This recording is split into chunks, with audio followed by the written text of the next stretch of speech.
नए जिलों और संभागों की घोषणा के बाद में देर रात कार्मिक विभाग ने आईएएस और आईपीएस अधिकारियों की बड़ी तबादला सूची जारी की है। प्रदेश के सभी नए संभाग और जिलों में संभागीय आयुक्त और जिला कलेक्टर की तैनाती कर दी है। कार्मिक विभाग की ओर से जारी की गई लिस्ट में 20 आईएएस अधिकारियों की तबादला सूची जारी की गई है, जिसमें अधिकतर विशेष अधिकारियों को नए जिलों में जिला कलेक्टर की जिम्मेदारी दी गई है, जबकि 3 संभागीय आयुक्तों की नियुक्ति की गई है। जारी की गई सूची में एक अधिकारी को सामाजिक न्याय अधिकारिता में जिम्मेदारी दी गई है, जबकि राजस्व मंडल में भी एक आईएएस अधिकारी की तैनाती की गई है। 20 अधिकारियों के अलावा एक आईएएस अधिकारी को अतिरिक्त कार्यभार भी सौंपा गया है। वहीं 24 आईपीएस के ट्रांसफर ऑर्डर भी जारी की गई है।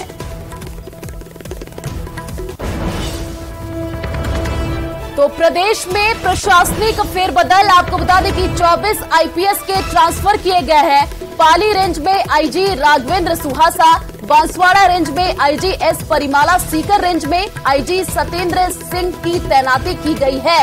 18 जिलों में पुलिस अधीक्षक के ट्रांसफर हुए हैं। इनमें से 15 जिलों की हाल में ही घोषणा हुई थी। आपको बता दें कि परेश देशमुख एसपी, सीकर करण शर्मा एसपी, भिवाड़ी विकास Sharma SP, Shri Ganganagar Rajendra Kumar SP, Anupgarh Rajkumar Gupta SP, Kekri पूजा अवाना और एसपी दूदू सुरेंद्र सिंह एसपी, कई तबादले हुए हैं। ज्यादा जानकारी के लिए संवाददाता अरबाज हमारे साथ फोन लाइन पर जुड़ चुके हैं। अरबाज, देखिए आने वाले दिनों में चुनाव है, उससे पहले ही ये तबादले हुए हैं, क्या अभी अपडेट, क्या मायने निकाले जाए? जी बिल्कुल, देखिए कल जिस तरह से पूरे राजस्थान में नए जिले और संभागों को लेकर के सभी नए जिले और संभाग स्तर पर जो कार्यक्रम आयोजित किए गए थे, तो वहां पर जो मंत्री थे उनको भेजा गया था प्रभारी, और खासतौर पर राजधानी जयपुर में खुद मुख्यमंत्री अशोक गहलोत कार्यक्रम में शामिल हुए थे। उन्होंने इस बैठक में इस कार्यक्रम में इशारा दिया था कि शाम तक अधिकारियों को सभी नए जिलों में एडजस्ट कर दिया जाएगा। जो लोग हैं जहां पर कलेक्टर लगाए जाने हैं, जहां पर एसपी लगाए जाने हैं, वो एडजस्ट किए जाएंगे। संभाग स्तर पर जो संभागीय आयुक्त लगाए जाने हैं, आईजी लगाए जाने हैं, उनकी सबकी लिस्ट उन्होंने जारी की। साथ ही साथ जो वन विभाग है उसने भी करीब 15 आईएफएस अधिकारियों के जो है तबादला सूची जारी की, जिसमें उनको नए जिलों में जो डीसीएस लगाने थे और जो मुख्यमंत्री संरक्षक लगाने थे वो भी उन्होंने एडजस्ट किए हैं। तो एक तरह से जो नया जो आप देखें कि राजस्व नक्शा बना है राजस्थान का, जिसमें जो जिलों की संख्या बढ़ी है, संभागों की संख्या बढ़ी है, उसी के मुताबिक वहां पर अब जिला कलेक्टर, एसपी, संभागीय आयुक्त, आईजी और साथ ही साथ जो डीसीएफ और मुख्यमंत्री संरक्षक हैं उनको लगा दिया गया है। जो प्रशासनिक अमला है उसके हिसाब से तैनाती कर दी गई है। चुनाव से पहले जैसा कि सरकार का दावा है कि जिस हिसाब से जो जिलों की संख्या बढ़ी है 50 के आसपास पहुंच चुकी, तो उससे इसका काफी लाभ मिलने वाला है। उसी हिसाब से वहां पर उन्होंने जो विशेष अधिकारी लगाए हुए थे उन्हीं को जिला कलेक्टर बनाया है सभी जगह पर। जहां पर एसपी विशेष अधिकारी लगाए गए थे उनको एसपी बना दिया गया है। तो आप देखिए कि कई जो आईएफएस अधिकारी थे उनको लेकर के जरूर असमंजस था, तो उन्होंने कल देर रात, क्योंकि पहले आईपीएस की और आईएएस की लिस्ट जारी की गई थी, इसके बाद में लेट आईएफएस की लिस्ट भी जारी की गई और 15 जो आईएफएस अधिकारी हैं उन्हें वन विभाग के अमले में भी अपने हिसाब से नए नक्शे के मुताबिक तैनाती दी गई है। तो आप देखिए कि राजस्थान का जैसे नया नक्शा बना है उसके हिसाब से अधिकारियों का जो ढांचा है वो भी तैनात कर दिया गया है। बिल्कुल, चलिए आप नजर बनाए रखिए अरबाज, आगे भी आपसे अपडेट लेते रहेंगे। फिलहाल शुक्रिया तमाम जानकारी साझा करने के लिए।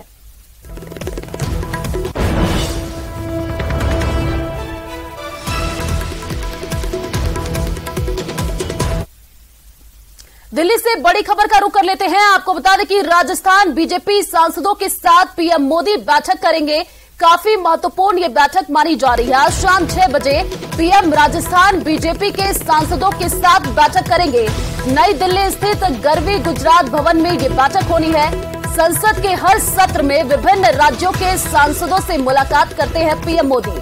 इस बार 2024 लोकसभा चुनाव के लिहाज से यह बैठक काफी महत्वपूर्ण मानी जा रही है। इन दिनों लगातार एनडीए सांसदों के साथ बैठक कर रहे हैं पीएम मोदी। तो देखिए ये जो बैठक होनी है काफी महत्वपूर्ण ये बैठक मानी जा रही है। और इन दिनों देखिए लगातार एनडीए सांसदों के साथ प्रधानमंत्री नरेंद्र मोदी बैठक कर रहे हैं। आने वाले दिनों में लोकसभा चुनाव है और उस लिहाज से पीएम मोदी देखिए पूरी तरीके से एक्टिव नजर आ रहे हैं। लगातार बैठकों का दौर जारी है।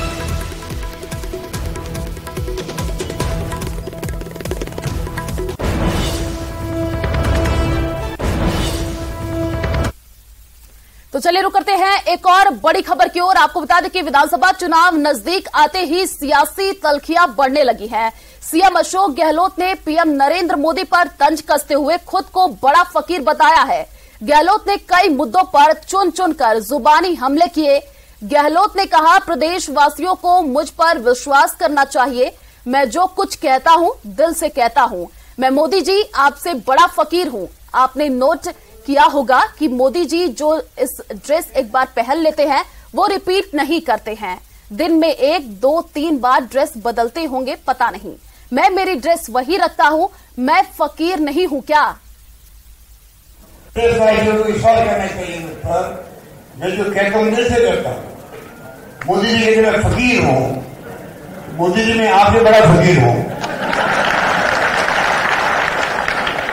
आप लोग देखते देश के अंदर कभी ड्रेस आप रिपीट नहीं करते। आप नोट किया होगा मोदी जी कभी ड्रेस को पहले एक बार पहन लेते हैं, वो रिपीट नहीं करते हैं।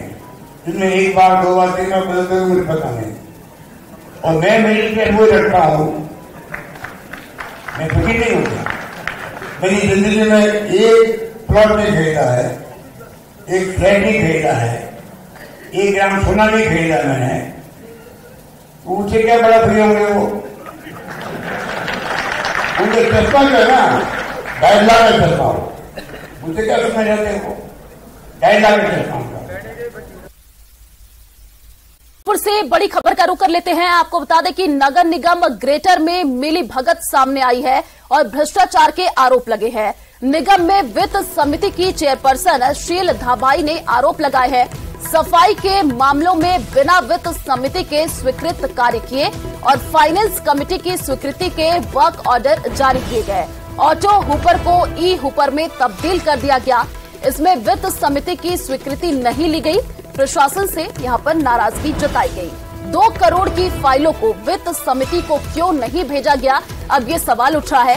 कोरम पूरा नहीं होने के कारण आज नहीं हो सकी वित्त समिति की बैठक। साथ ही आपको बता दें कि बैठक में अब सदस्य नहीं आएंगे तो सदस्यताशील यहां पर की जाएगी।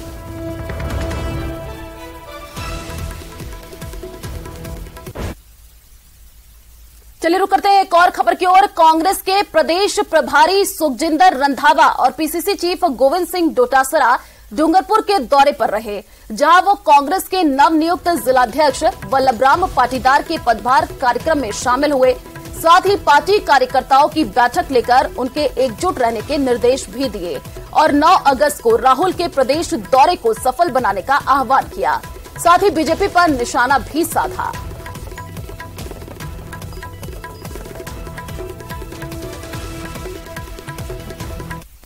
तो पार्टी है, घर पे डिसिप्लिन नहीं रहेगा वो घर बर्बाद हो जाता है। जो पार्टी में सिर्फ टिकट लेने के लिए आते हैं उनकी हमें कोई जरूरत नहीं। उनको अपने घर बैठकर देखना चाहिए। हाँ, ऐसा जरूर है कि सरकार आएगी, उनको अच्छी जगह एडजस्ट किया जाएगा अगर वो कांग्रेस की मदद करके कांग्रेस को सपोर्ट करते। और राहुल गांधी जी ने 4000 किलोमीटर यात्रा करके जो देश और दुनिया में जो साबित कर दिया कि देश की आवाज बन करके मैं किसी से डरूंगा नहीं, घबराऊंगा नहीं, ये बात भी कोने कोने तक पहुंच चुकी है।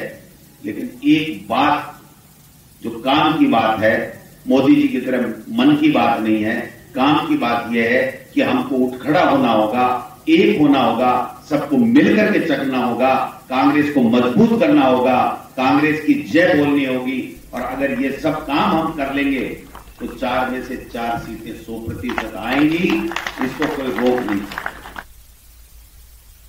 देश का सबसे बड़ा भूभाग वाला प्रदेश राजस्थान अब 50 जिलों वाला राज्य बन गया है। साथ ही राज्य में कुल 10 संभाग हो गए हैं। सीएम अशोक गहलोत ने 19 नए जिलों और 3 संभागों का विधिवत उद्घाटन कर दिया है। इससे पहले 5 अगस्त को इनके गठन की अधिसूचना जारी की गई थी। आपको बता दें, जयपुर संभाग और बीकानेर संभाग को तोड़कर सीकर संभाग नया बनाया गया है। वहीं जोधपुर संभाग को तोड़कर पाली को नया संभाग बनाया गया है, जबकि उदयपुर संभाग को तोड़कर नया बांसवाड़ा संभाग बनाया गया है।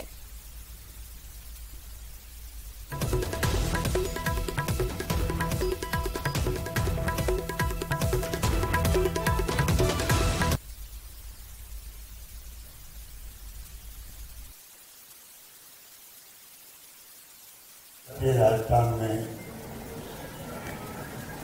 रामपुरी कमेटी बनाई गई, बहुत मेहनत करी उन्होंने, लोगों की भावना, जिलों के लोगों की भावना को समझा और 19 जिले साथ में अस्तित्व आ गए। सीकर, पाली, बांसवाड़ा 3 संभाग बन गए। एक नई शुरुआत राजस्थान क्यों हो रही है, जो मैं बार बार कह रहा हूं आपको, 2030 हमारा विजन होना चाहिए राजस्थान का। मुझे खुद ये यकीन नहीं आया कि इतना बड़ा फैसला कोई सरकार इतनी जल्दी कर सकती है। ये बहुत बड़ी उपलब्धि है।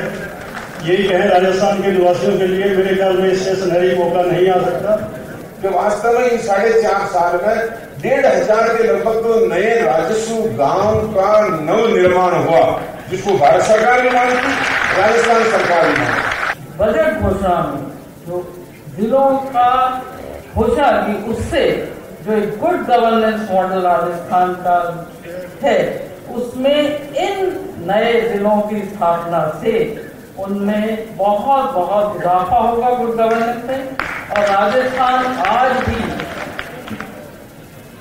ज्यादा से ज्यादा योजनाओं में अव्वल नंबर पे या पहले 3 नंबर में है। मुख्यमंत्री अशोक गहलोत ने कांग्रेस पार्टी को फिर से सत्ता में लाने के लिए इस बार कोई कमी नहीं छोड़ी है। योजनाएं बनाई गई, घोषणाएं भी हुई और धरातल पर लागू करने में भी कोई कोर कसर बाकी नहीं छोड़ी गई। जिलों का दाव सरकार को सत्ता की दहलीज तक कितना पहुंचा पाएगा, ये तो देखना बाकी है। मगर इस वक्त तो मंत्री से लेकर मुख्यमंत्री तक यही कह रहे हैं कि इस बार राजस्थान में कांग्रेस को सत्ता में आने से कोई रोक नहीं सकता। कैमरा पर्सन दिलीप चेची के साथ बाबूलाल धायल, न्यूज 18 जयपुर। तो देखिए, राजस्थान में 3 नए संभाग बने हैं।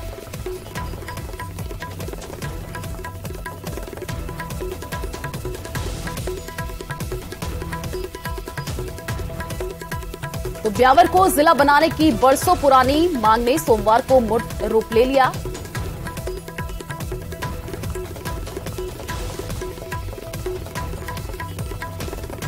देश का सबसे बड़ा भूभाग वाला प्रदेश राजस्थान अब 50 जिलों वाला राज्य बन गया है और साथ ही राज्य में अब कुल 10 संभाग हो गए हैं।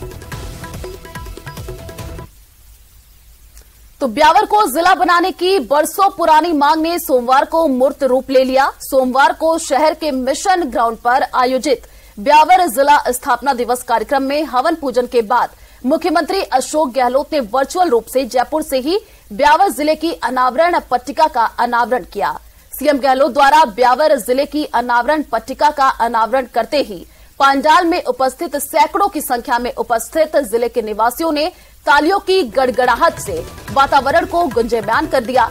इस दौरान पांडाल में उपस्थित लोगों ने कांग्रेस सरकार जिंदाबाद और अशोक गहलोत जिंदाबाद के नारे भी लगाए। इससे पूर्व सोमवार को ब्यावर स्थापना दिवस कार्यक्रम के तहत पूरे ब्यावर में उत्साह, उमंग तथा हर्ष का वातावरण बना रहा।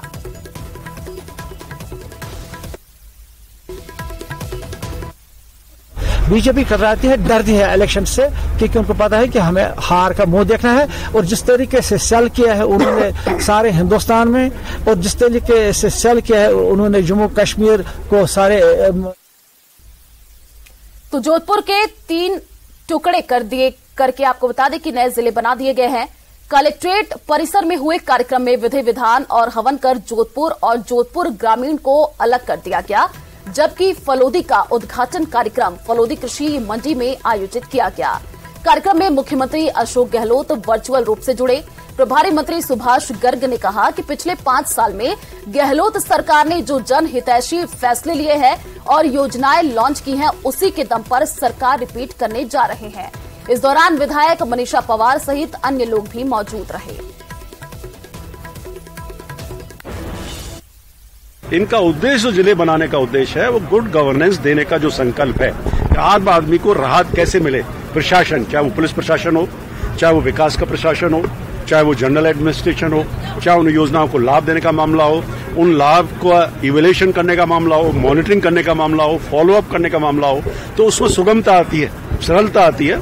जो हमारे जनप्रतिनिधि हैं वो आराम से लोगों तक पहुंच पाएंगे, अपना काम कर पाएंगे। जिस तरह नगर निगम में 160 वार्ड बने, जनप्रतिनिधियों की संख्या बढ़ी और काम करने का मौका मिला और जनसंपर्क आसानी से हो पाता है, उसी तरह सभी का जनसंपर्क आसानी से हो पाएगा। सभी प्रशासन काम बहुत तेजी से कर पाएंगे। बीजेपी प्रदेश अध्यक्ष सीपी जोशी राजसमंद के नाथद्वार के दौरे पर रहे, जहां उन्होंने नाथद्वारा समन्वय समिति की बैठक ली और नाथद्वारा विधानसभा के लिए 2 कोऑर्डिनेटर नियुक्त किए। इस दौरान सीपी जोशी ने तिरंगा यात्रा को सफल बनाने और बूथ सम्मेलन करने पर जोर दिया। वहीं बैठक के बाद सीपी जोशी ने कहा कि बीजेपी कार्यकर्ता एकजुट है और राजसमंद के साथ प्रदेश में बीजेपी की जीत होगी। वहीं कानून व्यवस्था को लेकर कांग्रेस पर निशाना साधा। जहां तक मैं राजस्थान की बात करूं तो राजस्थान में जिस प्रकार की कानून व्यवस्था है, लचर कानून व्यवस्था है, आप दुष्कर्म की घटनाएं बढ़ जाती है तो उसका जिम्मेदार कौन है? कहीं न कहीं मुख्यमंत्री जी बयान देते हैं कि 65% दुष्कर्म की घटनाएं फर्जी होती है। इनका एक मंत्री कहता है कि मर्दों का प्रदेश है इसलिए दुष्कर्म की घटनाएं बढ़ती है। क्या ऐसे अपराध बढ़ाने के लिए बयान काफी नहीं होते?